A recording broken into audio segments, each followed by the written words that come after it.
Sorry about the delay. Okay, I guess we call this meeting to order. 12:10. Let's I guess stand up and pledge allegiance. I pledge allegiance to the flag of the United States of America and to the republic for which it stands, one nation under God, indivisible, with liberty and justice for all.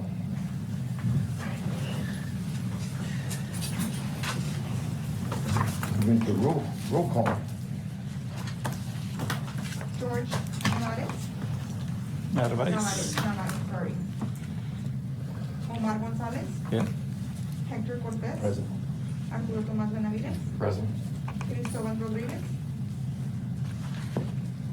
Judd Gilbert. Present. Jose G. Gonzalez. Present. Dr. Carlos Valle. Here.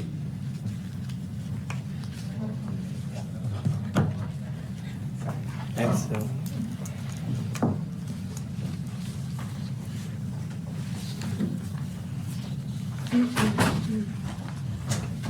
Everybody? You don't have to call for quorum. We have a quorum. We have quorum. Mr. Chairman. Thank you, appreciate that. Okay, next we're moving to the minutes, approval of the minutes. For the last meeting? Has everybody reviewed them? So I get a motion of Hector Cortez. a second. Omar? Okay. All in favor? Aye. Any opposed? Motion passes for the minutes. Okay, moving down the line, the citizens' comments. Okay, if there's any comments, it isn't required to fill out a witness card and submit them to the chairperson no later than 12:15 p.m. and identify themselves at the meeting before speaking. So I keep on going because this is just generic information that we have. So if, just in the sake of time, I'd like to go ahead and take the next step to staff reports. Mr. Chairman, thank you. I've actually lost my voice. I'm not sick. So if it's all right, I'm going to have Ms. Borchstead fill in so you don't have to listen to me squeak. Yes, good afternoon, everybody. Mr. Chairman, if I may take the liberty right now just to move up some staff report to inform the board. As you noticed, Ashley's not in today. She's on annual leave. But we do have a new addition to our airport team, Ms. Valeria, who's here, Ms. Valeria Vela, who is actually experienced with the city of Laredo. She comes in from the Economic Development Department and will be working now at the airport. She's been here for about 3 weeks or so, so I just wanted to give you the opportunity to introduce you as well to her. Hello. Welcome. Welcome. And if you remember Anna Hurrican's role, she'll be filling those, so it helps us very much with the reports and stuff. So Yeah. thank you. You've been doing a good job so far. But we didn't expect any less. Then also, we have had, as you know, Ms. Adrian G. Trevino with us for several years, working here hand in hand with the chairman and the board. She has resignated from her role, so she will no longer be available to participate. But we wanted to take the opportunity to go ahead and recognize her service. And I think we're coordinating the same as we did with Elizabeth for a plaque. And Yes. just when we can work on our schedule. And Elizabeth will be coming back. She will be taking Adrian's role, but she has not been sworn in. She'll be the mayor's appointment to the board. So I laughed and told her that, we just gave her plaque. So We're gonna have to scratch off the year. Give it back and you put Adrian's name on it. We'll do a little sharper. But yeah, so we'll coordinate with Ms. Trevino to see what day works for her and do a little bit more formal recognition. We were hoping it would be today, but unfortunately it didn't work out. Then we would move on to passenger activity report, which is a little bit further in the back of your agenda package. Okay, so as the members have requested, we still continue to put the current year versus the previous year, which was 2020. And then, but we also included towards the end of the report on the right-hand side against numbers for 2019. So that way you could see the true figures of where we're at. We do see that compared on a year-to-date to 2019, employments are down around 20%, and deployments are down around 30%.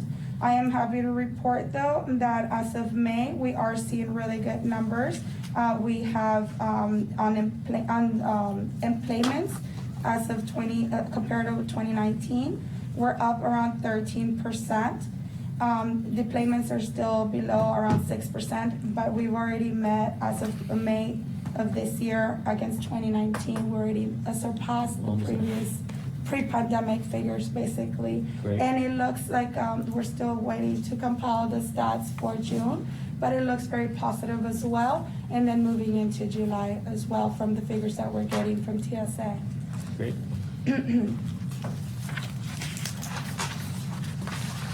On the cargo, it's a very similar conversation. Comparative the previous year to date, we're 125% year over year. For against 2019, cargo activity is down around 12%. I'm sorry, from the pre-pandemic figures, and that's really where we're seeing the April was a huge decrease as a lot of the manufacturing plants, of course, have been closed. But now we're seeing them come back. Obviously, automotive is a big impact for us. We're hoping with the chip shortage and that more activity will start coming back, and we can see more figures as well. But overall, it's a good roll that we're seeing, the trend moving up into the summer. And the fuel flow, we do have a lot of activity, like we said, from, I think, the passenger side, including with the cargo. It's a good combination. We're seeing a lot more as well, private jets that are moving around through Laredo. So the fuel flow reports are slightly better than just the cargo report activity. But we're seeing an increase year over year of 173%. And when it comes down to pre-pandemic figures, it's 2.89% over that. So the fuel cells have been doing really well. And I would say, for example, on the passenger side, we are seeing obviously a lot more activity now from the international air carrier Aeromar for flights to Mexico City, where we started originally in October with 3 flights. Now we're up to 5 flights. They're flying pretty much Monday, Wednesday, Thursday, Fridays, and Saturdays. So they're having, that also helps with all these figures. And then also more activity, more flight times from American. And then from time to time, they're also upgauging. So it's a CRJ, like a business class, is now available as well through airlines like American in this case. Can we add on here, because I know this is more financial data, and take into consideration the cost of fuel is a lot more, so it looks like it's gonna increase no matter what. Can we also put under the gallons? Oh, they're the first There comment. is the first column. Okay. Yeah, so it's the first column on the left-hand side is total gallons. Okay. And then from Yeah, those sorry about gallons, that, Total we receive a revenue. It's about Yeah. 0.06 cents. So we're sitting in May of about 20%, so we could see positive tracks. We'll say one of the things that we've been struggling with other airports is there's been a lack of drivers for fuel load trucks, for the semi trucks coming down. There was a small refinery fire up in San Antonio that impacted great operations, but it's something we try. But with the board's help and what we've done over the last few meetings is to add more fuel to the fuel farms via tanks. So right now, the FBOs are taking collectively about 16 different loads a day, so 16 different trucks coming to Laredo. So it's a competitive market, right? And it's They're kind of trying to keep up with the right. demand. But I think with what the board approved in the last couple of meetings, we'll have those new tanks online, which will give us more volume on hand here at the airport, which will be beneficial. So, and we've had some recent conversations with Signature Corporate and then local Barker Automotive about further enhancements as we look at their volume on hand versus what they are bringing in. But we do see at least some strong numbers returning to the fuel. And then the collectively international operations through the FIS, we do see different activity. It's sorted out by cargo, SAT, air charter, private operators as well. But we do see an increase, like we said, from year over year and also to 2019. Just from year over year, 21 to 20, it's increase of operations of 510%. And for these are all international flights, operations. And then if we compare that to 2019, we're looking around 150%, 0.75 over pre-pandemic figures. So this is, I think it has to do with a lot that early on, now that there's no restrictions for air travel, since the bridges have been closed, a lot of people are choosing to fly into Laredo or continue to the rest of the country on private jets as well, or air charters as well, to be able to still conduct business into the U.S.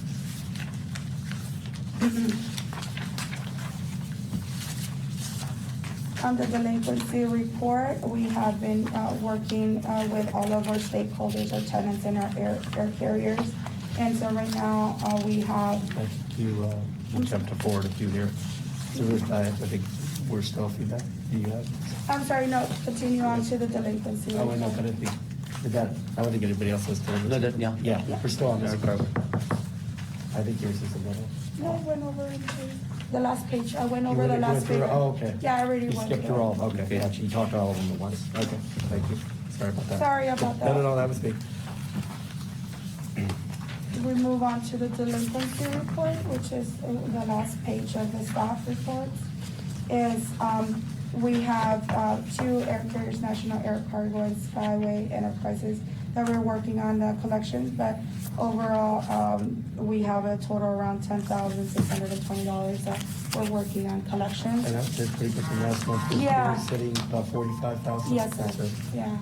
So, we continue to work with everybody. I know most of carriers have moved, again, it's hard because they move their staff to operations and they stream more on the administrative parts of their companies, precisely because of the pandemic.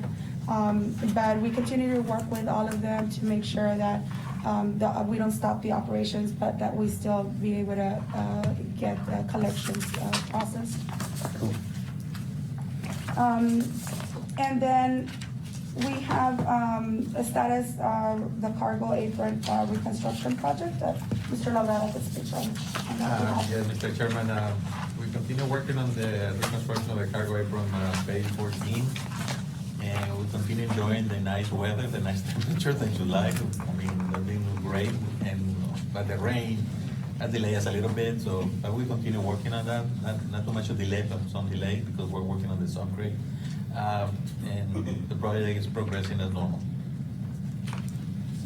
And that's the northern part of the ramp, correct? Yes, we're working on the northern Where ramp. line deckers and realignment of the taxiway. Right. So we were up there the other day, but it's looking good. So it's coming along. We lost our map. Yeah, I tried to look, yeah. I had to pull it back because I have plans for the wall. What I didn't realize is it's a magnetic wall, so my plans, there's a snafu at the moment. We'll be able to show, if you want to see it, I can pull it up on the screen. Did you want to go ahead and you want us to show I it? don't know, everybody. No, you're good, okay. Well, we have the job, man. I know, we do have I'll pull it up here. an If my aerial. voice doesn't work, I'll pull it. So, Van Hawaii. Sí. Oh, there you go. It's like magic. Right. Really nice to hear. So the intent is to put that Yeah. in the center. And then have some of the blown up ones that we had before. Upside down. Let me turn it over. Like that's like a little drain. I'll let you point and talk. I hold it. Okay. So, the construction of phase 14, we've done some reconstruction here. If you all recall, we were able to demo several, two facilities that we had here in order to do full reconstruction depth into these areas.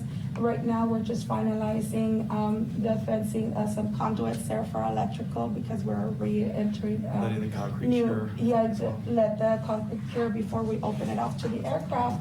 But it's already been poured, so the last thing is just the security gate and the pedestrian gate that is there. Then moving into the northern part, there's construction going on all in this area here, over by Line Deckers and over by Taxiway Alpha, which we hope, everything's proceeding as scheduled, as Alejandro mentioned. But this will be a nice addition because it'll square off more, once it's completed, it'll square off all this area rather than being at an angle.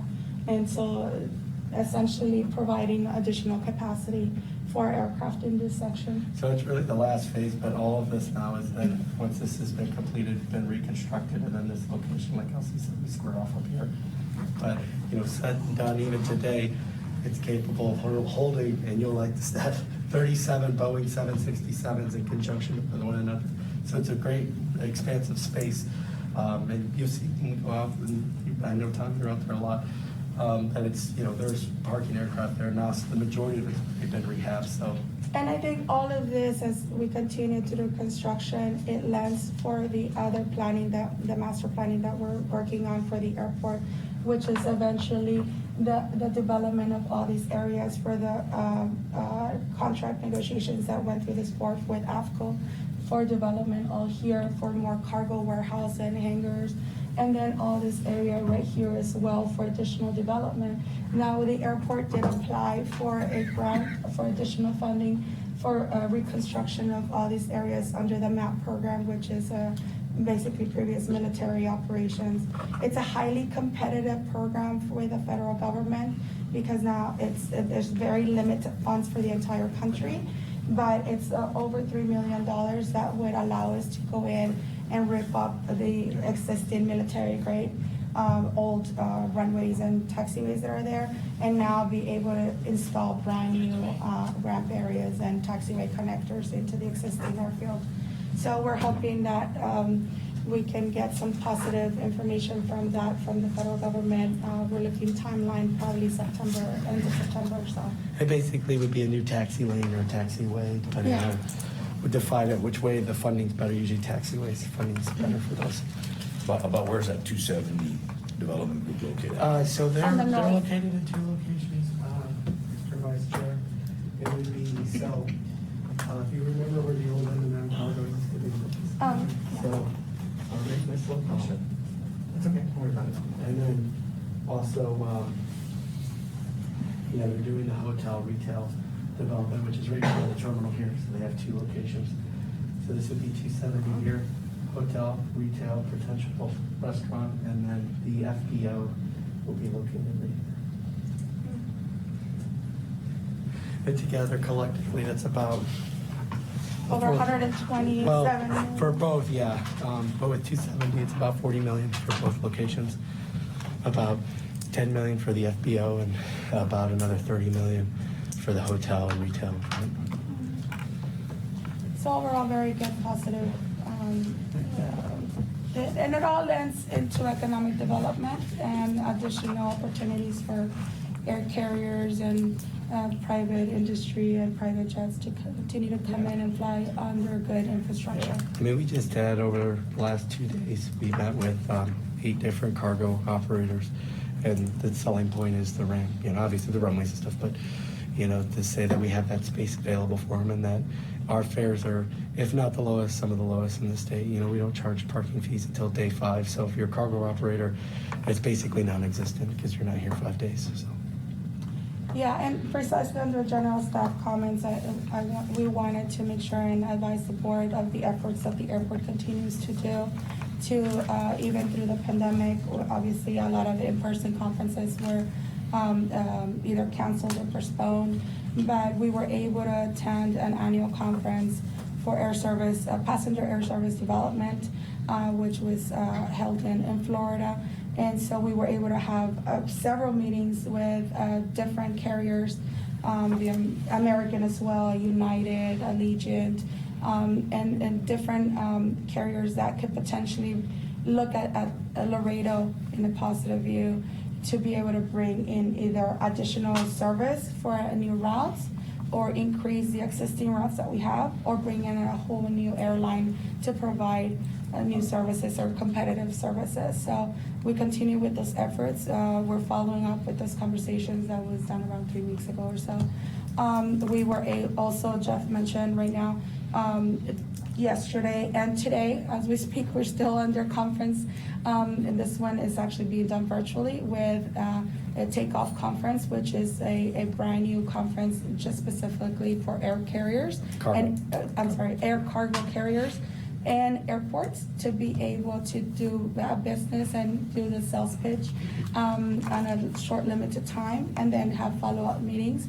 But they've been very, very positive as well. And like Jeff said, they're looking very, the dialogue has been very good because they look at our infrastructure, and then they are looking at us for potentially having follow-up meetings, and then bringing in maybe the Trade Industry Association to see if there's some connections that could be done, and then be able to provide new routes or even scheduled routes for air cargo. So those are some of the efforts that the airport continues to do. And then I think that's all we have for general staff comments, Mr. Chairman. So, yes. Go to staff reports. Anybody have any comments, opinions, or like to share information on that in the committee? We'll move forward to the action items then. Mr. Chairman, action item number 1 is a consideration of, for recommendation to the Mayor and City Council to authorize for ratification the acceptance of an FAA grant number 95, and to amend the airport construction budget to the appropriate grant funds in the amount of $9,188,272,000 for the purpose of this grant is to provide funding for the construction of a taxiway Gulf 1 and Gulf 2. 100% of this project is federal funds. There is no local match, and this is all a part of the congressional efforts as well for during this pandemic time. Hence, we don't have to do the normal 10% match. And the federal funding will be available in the airport construction grant. This is what we talked about before, where, not that the airfield was designed wrong back in the day, they just changed The standards? the standards. And so part of this is removing taxiways that have direct access to the runways. And so it reduces incursions that may happen, whether that's other aircraft or vehicles. And so, like Elsie mentioned, part of with the CARES Act and stuff that was passed over the last year, usually it's a 90% covered by the FAA, 10% local, which typically comes from the airport fund. But for this year for grants, it's 100%, which is good. So it's really just the acceptance of those funds, but it will offer, better safe environment for the aircraft operating. But we've worked with the air traffic control tower, with the tenants as well, to look at, the best location for the taxiways for getting off and optimize the runway use. So I think it's a win-win for the community, and it's, direct, indirect, and induced effects from these funds going into Laredo. I would say also to your point, Jeff, it's not stated here, but these are also part of the competitive program for FAA. It's discretionary. It's discretionary funding. So we were very fortunate. It's all thanks to the efforts as well and the support from the board that we have, because in order for us to have a shovel-ready project, the airport did have to go a few years ago, almost a year and a half ago, to be able to award to our consultants, RSNH, who's here, to be able to prepare and design in order for us to have everything ready, a package that we can turn into the federal government as part of this application. You can't just provide the application without plans. They have to know that it's a solid project. We went out on bids, and now we were able to move forward as well. So we'll be coming back subsequently to the board later on to provide further information on the construction contract for this. An estimated time for the consideration. I know you have to go through government red tape, but when do you anticipate, where do you come back and actually start the project? Mr. Lopata, can you? The project, once we get this public hearing, then we go to a final hearing, and at the same time, we are going to award the construction contract to Ring Construction, the low bidder, And also we're gonna bring you two more, agenda items and award the construction administration services, to RSNH. That's a fee and amendment, so that way we can start the construction, give and take in 60 days, more or less, that we can. We're looking at probably November, time to start construction. Yeah. All right. Like the notice to proceed is usually around that timeframe. Just the normal cycle that we do, every year. Does anybody, the board member, have any comments on this? Anybody like to make a motion? Motion to approve. Second. Motion, Judge. Seconds. And, no additional comments, no comments? All in favor, say aye. Aye. Any opposed? Motion passes. Then item number 2, action item number 2 is a consideration of, with a recommendation to mayor and city council for approval of amendment number 1, an increase of $2,849,02 for the professional service contract with RSNH, San Antonio, Texas, for the Laredo International Airport Terminal Improvement Program. This amendment number 1 is for the conceptual design through bidding services for a new expansion of the first floor airport support operations for public ticketing area improvements, a second level relocation of the security checkpoint, the TSA support offices, vertical circulation improvements, reconfiguration of existing program areas, and necessary investigations to support these improvements. All work in this amendment number 1 includes interior remodeling, new semi-inline baggage handling system, replacement of roof, installation replacement escalators, and a new emergency generator. The current professional service contract with this amendment will be $3.4 million, and funding is available in the Airport Operations and Construction Fund. All of this would be eligible for FAA administration or FAA grant number 91 with the help of the CARES Act funding. So if you remember, Mr. Chairman, we approved about a year ago the contract for the preliminary design of the terminal. And this allows us to now do the full design for what we see here actually on the table. And we do have a presentation for the board with RSNH and Amanda O'Cronley here that can, I think, better explain a little bit of the terminal project, so we can have edification for everyone. We have a presentation behind you that we'll be going through. And Amanda, I don't know if I introduced Amanda, but we have Amanda You and want- John Hipshin as well from RSNH. There's a clicker. No. If you want, I'll click, you tell me. Go ahead. Good afternoon. Mentioned I'm Amanda O'Cronley with RSNH.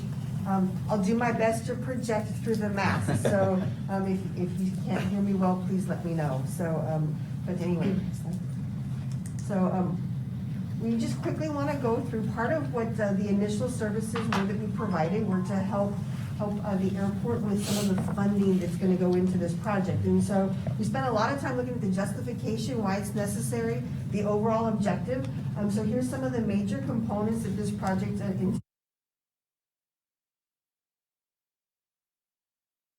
passenger and user experience to its tenants in the community. This program is integral to fulfilling this overall objective. The airport has been and will continue to be fiscally responsible with its local, federal, and private development funds, and options for federal funding and eligible components, the security screening checkpoint, escalators, and other infrastructure will be used to overall enhance the overall program and the user experience of the passengers for this region and the community. Next slide. So some of you were able to attend the unveiling event. Jeff mentioned, of course, with the 3D model that we have here on the table, and that was pretty exciting for a lot of reasons. A lot of what Elsie has mentioned, as a consultant in the aviation industry and having worked at an airport for 10 years and consulted for 20, I'd like to take an opportunity, if you don't mind, and congratulate the airport staff on the relationship that they've built with the FAA that, as you can see, results in funding mechanisms to be able to move forward, not just with this project, but with many others.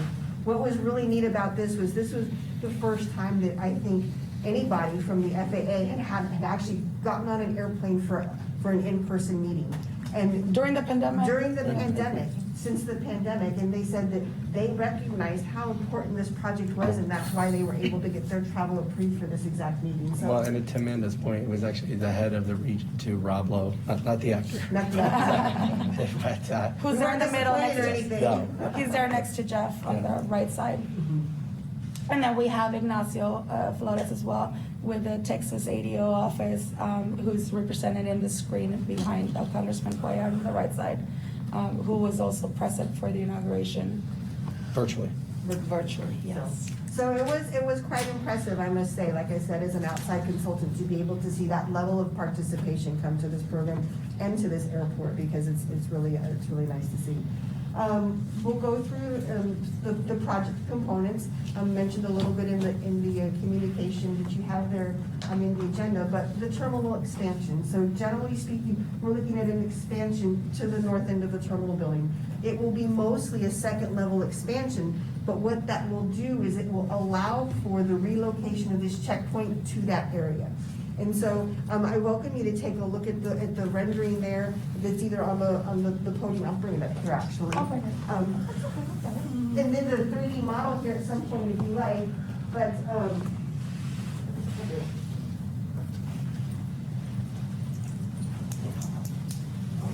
I'm just gonna lean it on the window. Perfect. So within that terminal expansion, we've got that second level, this second level addition here. So the passengers would be able to come in through, be dropped off at the curb or park, and then if they need to go to the ticket counter, they could. They just got all sorts of logistical assistance here. I know Manuel's been going to Orange Theory, but I don't want his arms to. Or straighten his muscles. So then this will be the general location of the new security screening checkpoint. One of the huge benefits of that, you see a little bit later on, we've got replacing the escalators. Because those escalators are in the state that they need to be replaced, that's one component of this. But secondly, I'm sure most of you have seen that there can be a backup of passengers coming up to that checkpoint. And it quite honestly can create an unsafe scenario if somebody gets up the baggage up the escalator with a pair of air stairs or their luggage behind them, and then they realize that they can't get off because the landing up here is full of passengers waiting to be screened. So as Elsie mentioned, with you guys already being back above your 2019 numbers for passenger enplanements, 13%, which is phenomenal also, by the way.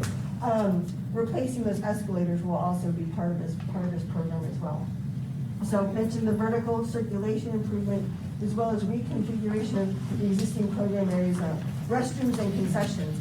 This will provide for an opportunity for improved concessions that will also be in kind of a shared space here. So if you envision coming up escalators, you can have a passenger meter greeter space. So before a passenger is gonna go through the checkpoint, they'd be able to have their meters and greeters, or people that they're conducting business with, or family members who bring them to the airport, be able to sit down there and have a conversation and say goodbye before they go off and go through the passenger screening checkpoint, assuming that time allows, but also to be able to have that concession space right there, revenue generation as well, but also hoping to bring back in, to be able to have this as a place to come. It's a really nice, open, welcoming community space that people can come and enjoy and not even have to go through the checkpoint or be a ticketed passenger, to be able to just come hang out at an airport.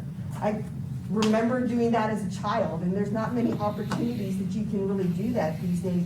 And the airport has had the foresight to think that that's important to this community, and we want to do everything we can to be able to preserve that and be able to keep that sense of welcoming and the meter greeter component that I think is part of the beauty of aviation. Alejandro would probably kick me if I didn't mention the re-roofing, right? I think that that's pretty straightforward, but there is a definite need for re-roofing of the facility. The inline baggage handling system is also pretty important to making sure that we've got efficient flow and safe connectivity for the passengers as they're traveling through the airport. I mentioned the escalators already. And then the new emergency generator, that's another component that is included in here, as well as some additional design elements. What I think the important thing about the generator is what we have today is really evacuation. It doesn't operate the escalators, it doesn't operate the elevators. So if you're in the elevator today and we lose the power, which has happened 5 or 6 times since I've been here in the last 2 Especially years. during the storm. People get stuck. And, you know, really when you look at emergency generation for airports today, you're talking about jet bridges, right? You're talking about people that they can keep moving. I will say the airlines do an amazing job here of keeping people moving and working through some of those issues that, you know, we put them in because we don't have a proper generator. Because really right now it's emergency lights. But, And you know, TSA too. right, so they don't have TSA, we don't have the ticket counters, we have basically nothing. We have emergency lights and that's it. And the escalators, the problem that we have with these ones today is, you know, knock on wood, the last several months they've been working okay, but they're very old and they don't make replacement parts anymore. So we have to go and cannibalize other units that exist that they've taken down. And so we've worked with them to have some parts on hand to try to save those critical components, but it still happens. So, you know, we've seen times where it's been out 60, 65 days, which is just, it's horrible. And we get a lot of passenger complaints. So putting brand new escalators in on the north side, that's gonna help us tremendously. And then also on the re-roofing, the re-roofing is basically for the existing facility, which is what you see today, from the outside. And Amanda, can you point to Go to that? the next one. Okay. And it basically is this whole, it will be this whole section, whole thing. right? The whole thing. And so what the problem that we're running into right now is that we're at a point that we've already met the warranty. And so if there's any leaks or any issues, we're out of luck. And so this will give us an opportunity, a mechanism to be able to replace that. Well, you can see the discoloration to the right side there. That was storm damage that happened how many years ago, Alejandro? 95. The This new part. section here. I mean, 2005. The new part, right? Was- The new part is the replacement, right? The shiny part? Yeah, yeah. That correct, was a yes, 2005 correct, weather-related issue. Yeah, we have it. Yes, sir. Will the design be affected? That airfoil design? No, it will be It the will- same. okay. It will follow the same. Okay, good. Roof line. Aesthetics. Yeah, no, Yeah. it's replacing the existing roof with a new roof. You know, Yes. I suspect that the specification for the roof material wasn't quite what it should be So, yeah, way back when. 'Cause that's that what happened. galvanized stuff doesn't come off that easy Yeah. in that short of a period of time, so Yeah, makes sense. it might be good to. Right. Alejandro, take a note. It is not rusted, it's oxidized. Yeah. It's not rusted. People think it's rusted, but it's not, it's an Was oxidation. it something special that was supposed to It's a special oxidize? coating, because it's Burned supposed up. to be stainless steel with a special coating of lead. Yeah. And the oxidation happened to the special coating. So it's oxidized, but it's not rusted. Yeah. The integrity of the roof is okay, we don't have any leaks. Here or there. And, Mhm. but the warranty is a 25-year weather tightness warranty, so we're about to expire in 2-3 years. And that is because necessary to replace the roof. Mhm. Well, hopefully I can get one that'll look good for, It'll be 20 nice and years, right? shiny. if, I think, it seems to me like a galvanized roof would have done better than that, so. You know, and I don't think it would have been as noticeable because we do get complaints if we wouldn't have had that storm damage if it was all one color. But it's really emphasized at the moment. You know, to me, for something as high-end as that shade, Yeah, right. I thought it a bit odd that it was so discolored. Yeah. You know, Yeah. just kind of an odd choice of material. Right. Sorry, Amanda. No, you're fine, you're making this easy for me. And so, as you can see, these are pre-pandemic photos, but there've been more situations similar to this, as I mentioned, with the backup of the checkpoint being a true safety concern. So one of the reasons why we were looking at replacement because of the age of the escalators, but then also for the functionality. The checkpoint as it exists today doesn't actually meet current TSA screening standards for the layout of such a facility, so of course the new one will, so I think the TSA will be pleased with that. This project incidentally includes a lot of the coordination that has to go into that, because we've got not only the TSA, but then the other federal agencies that are present here at the airport, that we need to make sure if there's any specialty requirements, that all of those are taken into consideration throughout the design of the terminal building.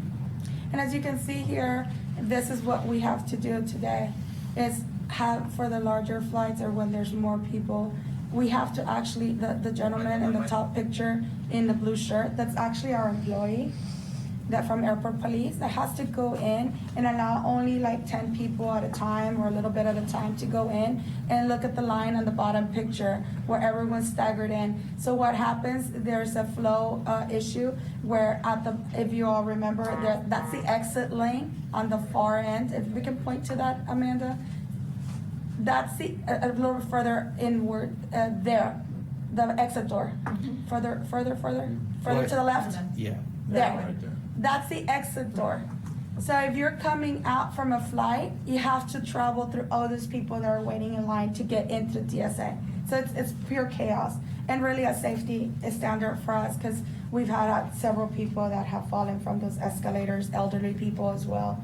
So it's a major issue for us, and we've been able to express that in justification to FAA, and you know they agree with us on that end.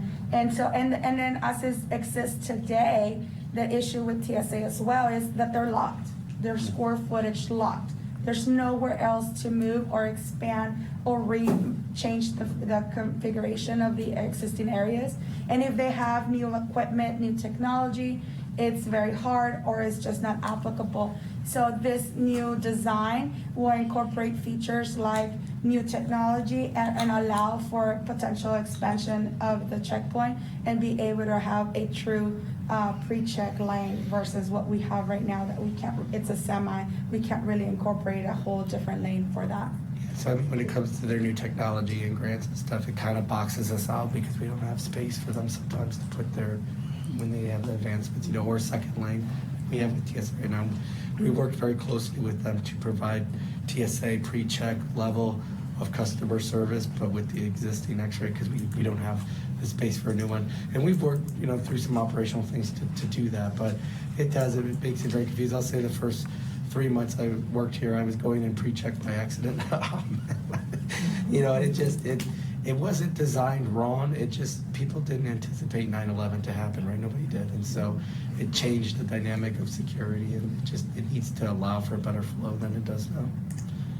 The other thing too that it's worth noting is that from a phasing perspective, you know, it's not that it's really simple, but it's not as complicated in that we do the expansion to the terminal building, install everything that we need to do for the new checkpoint, get the escalators in place, open that without even impacting, you know, you're not trying to cook dinner while you're remodeling your kitchen in that particular instance. Restrooms and concession space, you know, we're gonna be reusing some of those different interior spaces.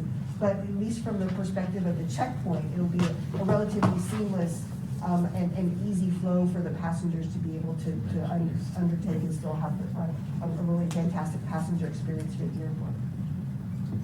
So one of the other systems mentioned a little bit ago is the baggage handling system. Of course, we're gonna go in and make sure that we validate the flight schedule and get properly sized and all those specifications necessary for that inline system. And then, again, a lot of close coordination with TSA goes into this, from condition space to height of countertops for the safety of the TSA employees, and a lot of that other stuff. But it makes it for a nice, clean, and seamless and easy transition for the passengers and for the airlines as well. So this is one of the components of the overall program that's included.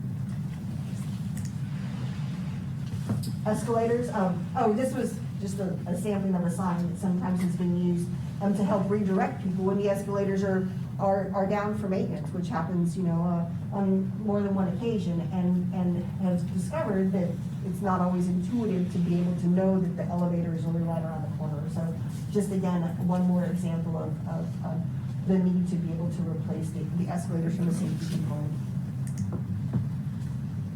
Generally, you're not getting one like this.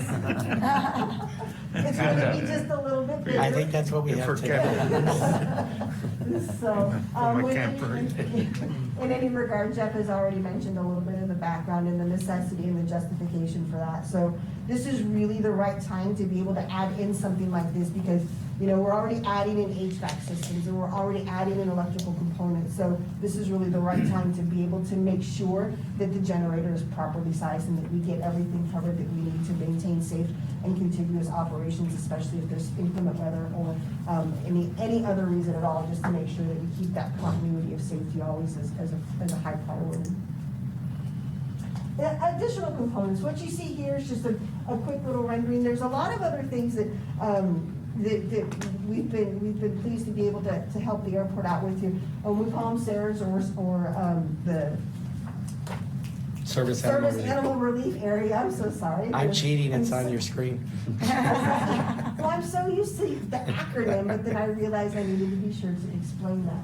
So we actually have one that'll be planned for the interior of the terminal building, but we also recognize that because of the benefit that passengers have to be able to come out here and not have to worry about a long wait at the checkpoint or rushing to catch their flight, they, maybe they want to be able to just relax as they come in. And so we're looking at having a nice welcoming outdoor pet relief area as well. In addition to the interior one that I mentioned, some other passenger amenities. I don't know, Jeff, if you want to talk about restrooms or not. I think I know what some of your priorities are. I'm big on restrooms. Big on restrooms. I want to So turn the restrooms into a Buc-ee's. I will tell you this, that there's a group text that goes around between myself and some of our architects and Jeff and Elsie and Alejandro. Whenever we travel, we're always taking pictures of restrooms. Does this meet Jeff's intentions or not? So if you see me in a bathroom taking a photo, I'm not a weirdo. Yeah. I'm doing I research. know, I'm like. It's doing research, yeah. So it is a high priority, and for a lot of people, especially given an increased focus on sanitization and cleanliness and things like that that have come out of this pandemic, that's one of the things that I think in some instances have been taken for granted. Well, and I would add too, I think the things that you see on here, they're the right things to do, but they're also requirements, like this era, this Service Animal Relief Area. We do have a small area now that we've put in the bathrooms upstairs to give those animals relief, but it is a requirement by the Department of Transportation that we provide service animals a relief area as they go past security.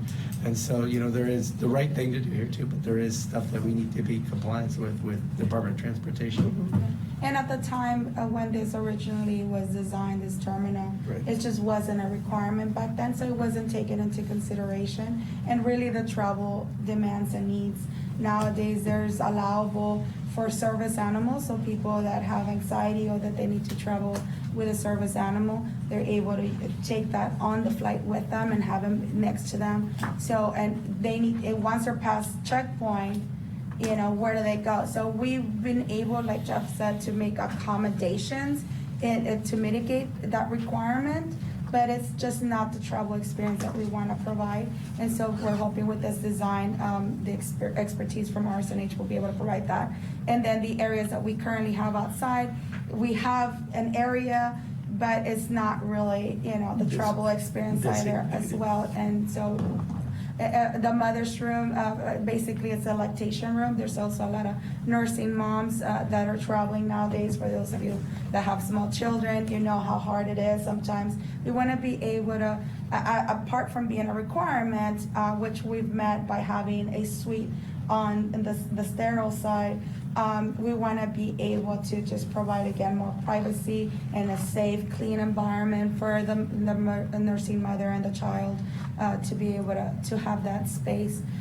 So these are all extra things that we're incorporating as part of the plan. So here's an overall project budget. We'll give the expansion with each of those components that we've mentioned, and this is all in through CA services, through construction administration, design, bidding, and such. So that's including the contingency at the bottom line there. And as mentioned, between the CARES funding and the other contingencies, everything is already lined up so that the airport is doing everything they can to coordinate well with the FAA and have every reason to believe that the funding is going to come through. The beautiful thing I think about this is that it could be phased. If some of it didn't, it could be phased accordingly and scaled back if necessary, if that were an issue. And a lot of conversations have been had to make sure that we're really smart about making sure that we design something that could be incrementally constructed if absolutely necessary. But that's just the overall total bottom line there. What I think to Amanda's point too, it is, with the phasing, you can see clearly in the picture there the expansion, which lends to what we talked about before, where this space out here where the checkpoint exists today, that moves. So that component of it, we're sitting at about 25 million. And like Amanda was saying, we have those funds secured. And when we look at now moving into phase 2, which is really the remodel, and when we look at where the checkpoint exists today, we're talking something that makes the airport more, what people expect in a community, like a smaller community, right, that you can have a civic function. So whether that's an airport-run lounge, conference space, those are where we're working out in the design now. But it adds that back, that kind of high dollar value area that's located in the middle of the terminal for us to say, how do we embed this into something that's more usable for the community? So, when we look at the support that we're getting from the FAA, this is the project, and we've worked very closely with them, and we've hit all these marks. And so now what I hope with what we hope to approve today, when we find ourselves here next summer, we're talking about the construction award now for this, to build this project. Because unlike the stuff that we do, which is great, I mean, what we approved today for the taxiways, those are important projects. But it's not something the local community can usually touch and feel and see. But they can see this, and they can see the direct impact of these federal dollars going into their facility to make it better. So I think it's going to be a really good project. I think the time has come. This building is great. It has great bones. It just needs to be updated, and I think this is going to add what we need across the board.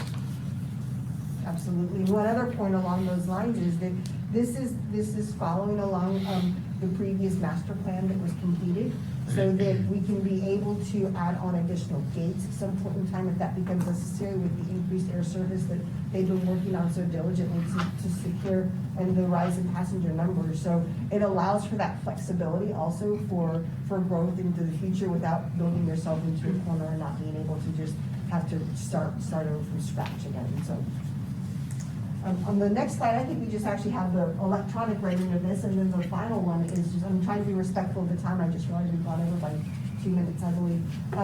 Pending approval today, I guess, of course, then it would move forward to city council approval in just less than 2 weeks. We actually have our architecture team planning on being here that Monday, Tuesday, most of that week actually, for a kickoff meeting the very next day. So in hopeful anticipation of that, that's what we're looking at, being able to get started as quickly as possible to be able to move into construction next summer.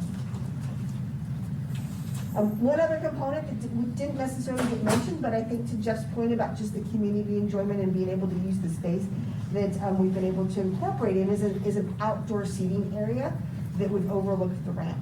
So lots of close coordination with the TSA there on that. You could maybe grab a sandwich or enjoy a beverage out there, especially a nice evening flight or something like that, and just be able to sort of get back some of that glamour of air travel and be able to sort of see from a different perspective of what's going on in the airport. So I think that there's a lot of really neat features that have gone into the coordination and the collaboration to come up with what we're showing. Well, and you can kind of see that here. This would be, it's something, a different concept that's now coming available, which I think, for ours and each benefit, that, we're talking about after the pandemic, right, that you have to pass a checkpoint, you can actually go back outside, maybe get some fresh air.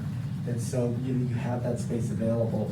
This location up here is where the restaurant will move to, and we're not planning, 2 years to put the restaurant back in. We're gonna put an RFP out, we're gonna see what we get, and obviously it's what we'll bring to the board to put in the location that exists today, but then move that up here to the top location, so you can use we have a great ceiling in here, you can use that space. There'll be a little mezzanine that looks back into the terminal, and that location in between what is secured to the public side, what that will help with the restaurant is they won't have to have as much staffing, which has always been a complaint all along, right? Because right now, the way we're functioning before, you make food, you put it to the X-ray with TSA, it's not great, people don't like the way it looks, they're thinking their food's getting cooked by the X-ray.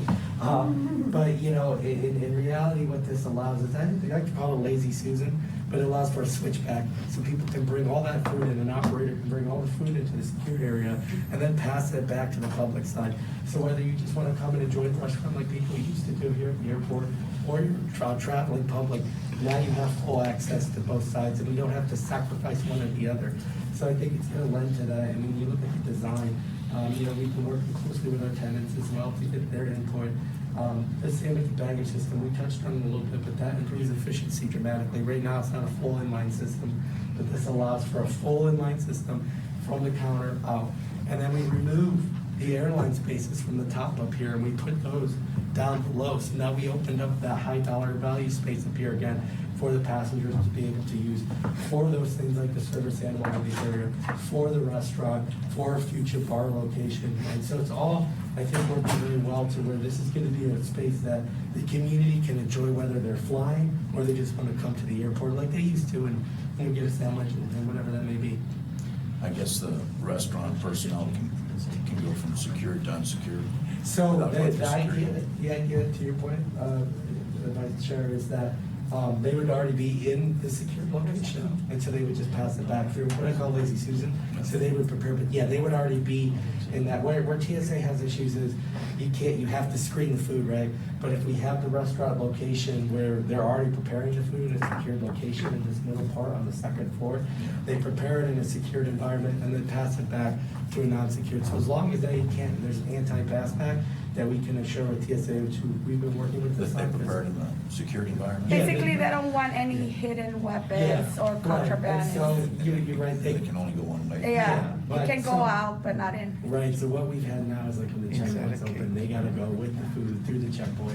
And so when it came to staffing, that's where we tried to lose a little bit on that, but this allows for that to operate where now they can prepare it there and then pass it back to the public side. So I think we can find ourselves in a nice position. Like I said, if you picture on the north side out here, when you leave today and you see like where Legion's counter is, that's gone, and then there's a mezzanine that's floating up there, and that's where we'll have seating area and stuff for the restaurants. So you can look back into this expansion and the roof line that exists today. Just out of curiosity, in a terminal, are there places where employees can go through doors without going through security? There is, so like here we do Cards that- or something. Yeah, and so like the same, like we all have the access control. When the checkpoint is open, we're supposed to go through the checkpoint. But to your point exactly, where we have, when you leave today, you see the windows that are existing down there. Those are the airline offices that are in that secured environment, which they've never really liked. They want to reduce that, so we reduce that by putting the airline offices on the first floor of this when we do the expansion, and then we reduce those access points, because it's not realistic to say that people can't go through access points around the airport. I mean, that happens, but they want to reduce it as much as possible. So, especially when the checkpoint is open, that, we're going through the checkpoint, so we're getting screened. For the insider threat. Right, Yeah, exactly. That would mitigate that. Are there any other questions about the project? Thank you, Amanda. The start of construction, we weather permitting, Yeah. July, because it's raining in July in Laredo again, so that's a weird thing, that's really weird. So, yeah, we would hope to We be- get into rainings in July, so weather permitting. We would hope to be back here, like I said, this time next year for the construction component. What is the total amount of the whole project? 37 million roughly. And so, like I said, it's broken into two phases. The first phase will be around that 22 to 25 million, which will be the expansion itself, and then we move into the renovation component. So what we're working with the FAA on is maximizing the discretionary funds like we talked about here on the first item, which was about that $9 million that we got in discretionary funding. So we're competing with that, but that's what Alejandro, myself, and Elsie are working with them on to say, let's maximize discretionary funding here in Laredo. But they've been really supportive of the project. First phase, we have the funds for it today. First phase, we know, we're done. We start the project off. Second phase, we maximize those funding revenues with them for discretionary on the second phase of this. But the nice thing about breaking into the two phases that we have, this terminal works with this first phase. The checkpoints move, that's what we need to do. The renovation component to it then, that's where we go back and we work with the FAA and the discretionary component. But as we start the project off, those usually discretionaries are over years, right? So we just got $9 million for this year.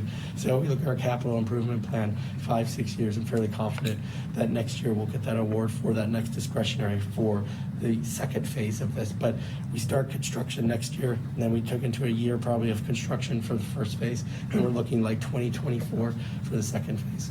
So we're looking at right now just increasing it by 2.85 million, right? Yes, so this is the 2.8. plan. Yes, 2.8. this is This was the, in the design. yes, this is the And design. this wasn't incorporated in the initial bidding, or? There's no bid yet. We're not there yet. Okay. We have to design in Yeah. order to go out on bids. So you're looking at almost $6 million, $6.5 million, and including, because we already have 3.4. Oh, no, that's the No, total. no. That's the total, that's total for, yeah. So With the what- increase. Yeah, what the board had approved before was about that 600,000 for RSNH last Yeah. year. Okay. And that's the total amount. No, yes. Anybody have any questions, board? Anybody like to make a motion to approve? Second. And, Who was first, I'm sorry? Hector Cortez, motion. Judge? And second. Any questions, comments, observations? Anything about money? Nothing? Alright, so let's, all in favor? Makes it money. Aye. Any opposed? Motion passes. Thank you, Mr. Chairman. I believe that's the end of our item.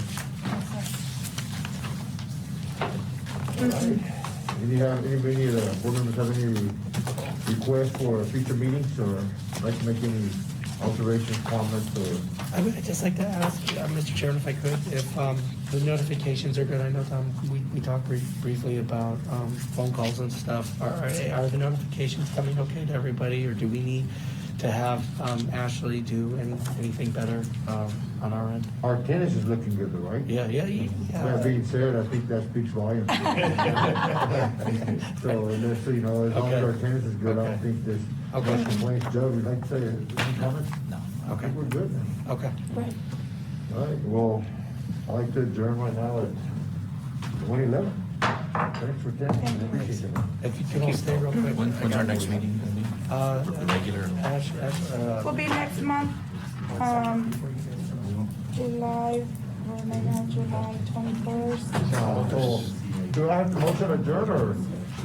Yeah, I think so. I do, right? motion to adjourn, I'd like to make, somebody, Hector like to. So moved. motion to adjourn, second Okay, all in by favor? Great. Thank you. Yes, we do have a box lunch for everybody. I know pre-pandemic, we would already be eating here, but you're welcome to take a lunch and either eat it here or eat it at home, whatever you prefer.